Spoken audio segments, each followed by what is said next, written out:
G'day guys, and welcome back to another video. And today we're going to be flying with Malaysian Airlines in business class from up here in Penang down to Kuala Lumpur.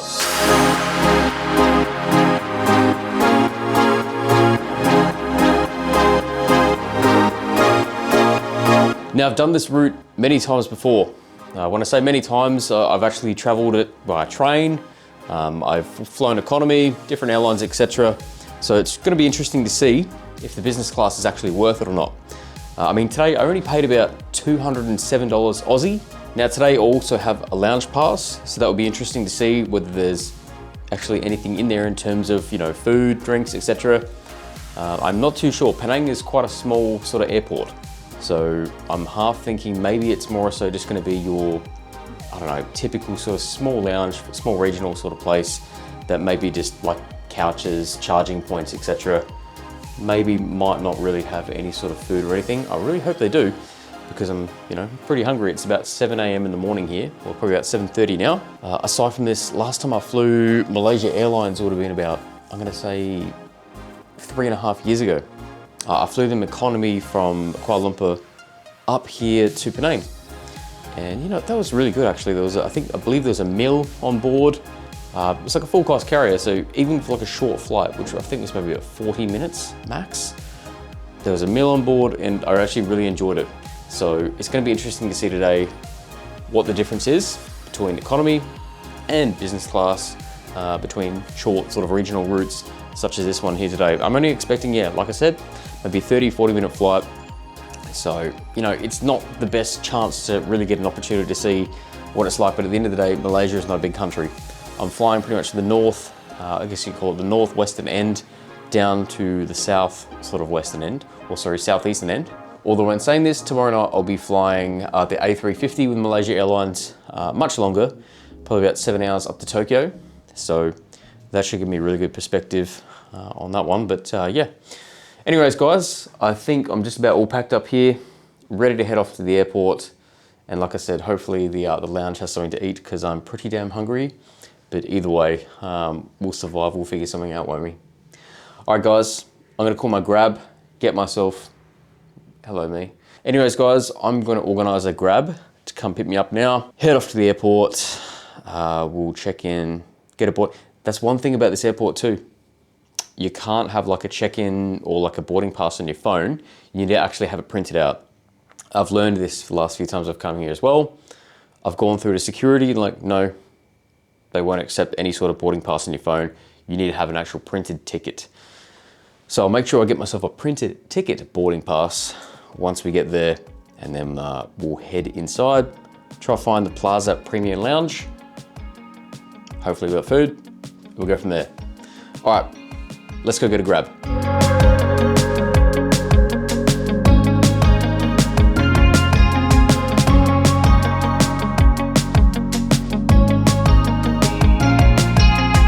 Alright, so now that we're inside the Grab, let's talk a little bit about the history of Malaysia Airlines.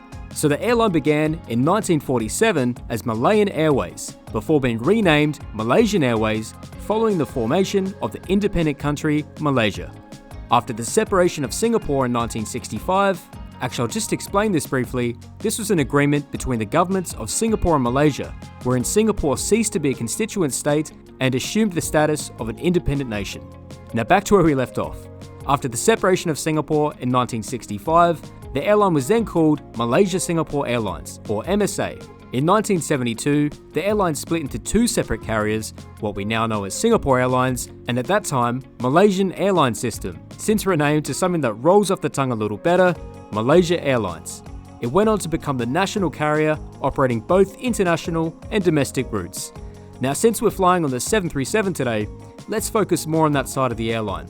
Malaysia Airlines has operated Boeing 737s for over 40 years, first introducing the 737-200 in the 1970s. They later transitioned through the 737-400s and 737-500s, eventually moving to the 737-800, which is their current narrow-body workhorse. Today, the airline operates over 40 Boeing 737-800s, mostly on domestic and short-haul international routes, including destinations like Singapore, Bangkok, Jakarta, and of course, today's route from Penang to Kuala Lumpur. All right, managed to get a minute to myself Just here in the bathroom in the lounge. To be honest, it's not too bad. It's actually a little bit better than I expected, considering they do actually have food here. I really wasn't too sure. Very crowded, and from what I see, it's not just Malaysia Airlines, of course. There's people from like Firefly, AirAsia, etc., who hold certain passes with priority, which give them access to this lounge. I'll look a bit more into that later on, but very busy, but thankfully found a table. Sorry I don't have my mic on right now as well. Just have to dig for that if I had to get that one out, but yeah, not too bad, but I've got about 5 minutes. It says boarding at 8:50, but the flight's not till 9:50, but I think it's more so just to get us to the gate. Who knows, but I'm going to get myself to the gate, see what the go is, go from there.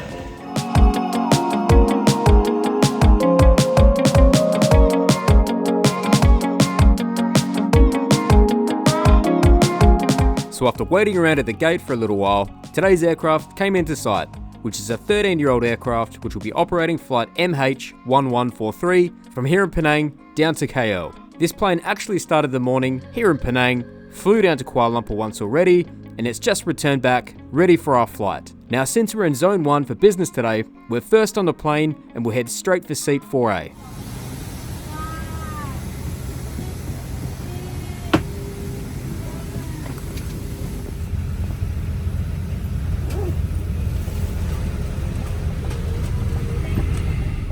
Now on first impressions, it's certainly seen better days, but the legroom is great, which is interesting to make a point here, as I've heard several people mention that this configuration is better than the newer business seats on the 737-800s, as there is more legroom on these older ones.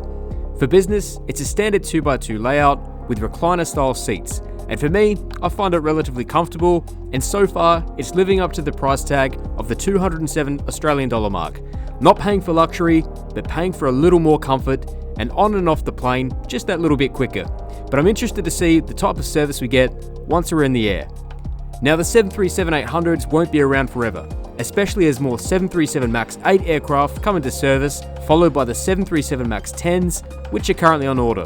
I think it's fair to say Malaysia Airlines has faced significant challenges in previous years, with financial struggles in the 2000s and the tragic loss of MH370 and MH17, which is fair to say it reshaped the airline's future.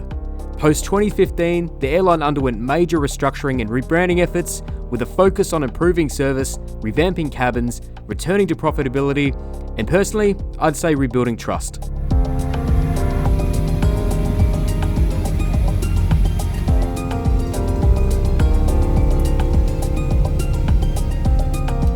We had the general pre-pushback service of hot towels and drinks and received a warm welcome from the crew for today's short flight. But as it's about time to head off, let's enjoy the takeoff before making our way down to KL.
today we took off at 9:59 AM and banked right immediately after takeoff to begin the 40-minute flight or rough distance of 325 kilometers down to KL. Now, as I briefly hit on earlier, this certainly isn't the most up-to-date version of the business class they have on all 737-800s, as even my last flight with Malaysia Airlines on the 737-800, I recall them looking much newer and an upgrade from what I have today.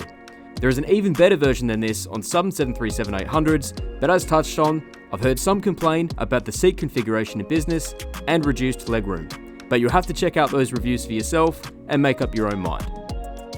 Overall though, I don't feel too let down, as the price I paid was relatively low, and considering this is a short flight, I'd imagine they'd use those planes with refurbished cabins on much longer routes. All in all, the recliner is quite good. There isn't any Wi-Fi on this flight, but as we'll all have a small meal soon, I doubt I'd have time to really find it necessary anyways.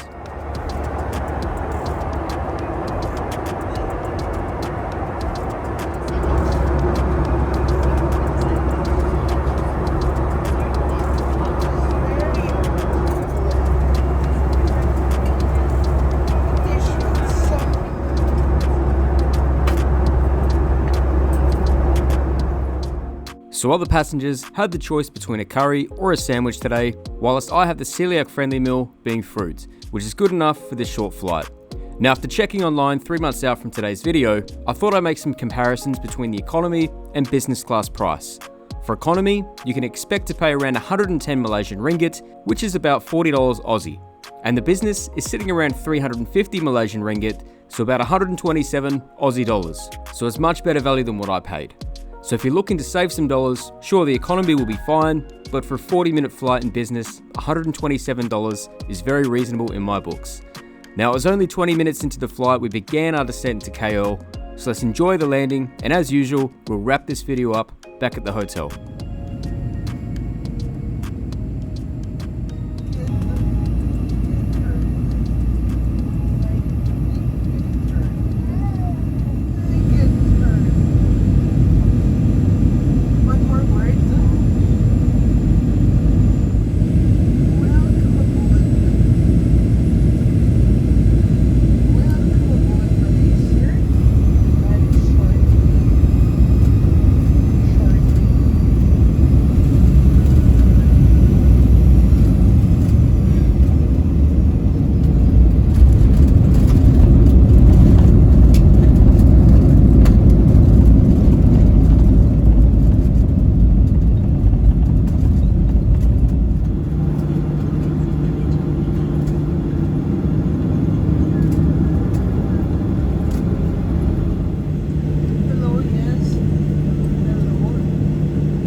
So we are off the flights. I went to check in at the hotel, not ready yet. I arrived there at like 11:45 and check-in isn't actually until 3 p.m.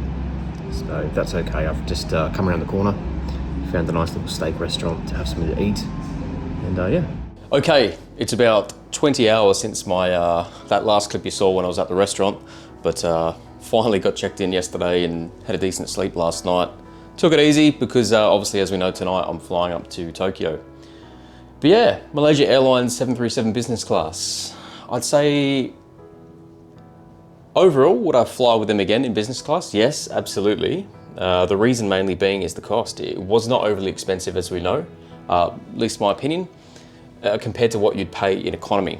So I believe, you know, the lounge access, even though, you know, it's not like a huge lounge with lots of different food options and drinks and these sorts of things, still has showers in there, still a bit of space. Everyone seems to squeeze in, and, you know, it's not the biggest airport in the world, is it? So you're not really going to get, you know, not going to get a huge crowd, but yeah, they jam everyone in there.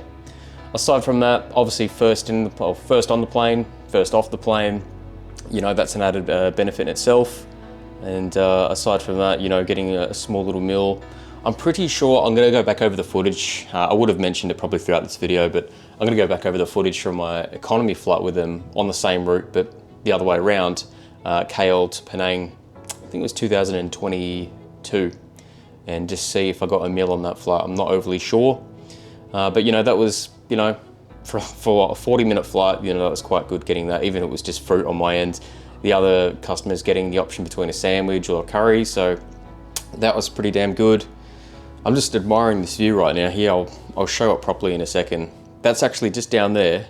That's a Cantonese restaurant. It's absolutely huge. I think it's about 4 stories tall.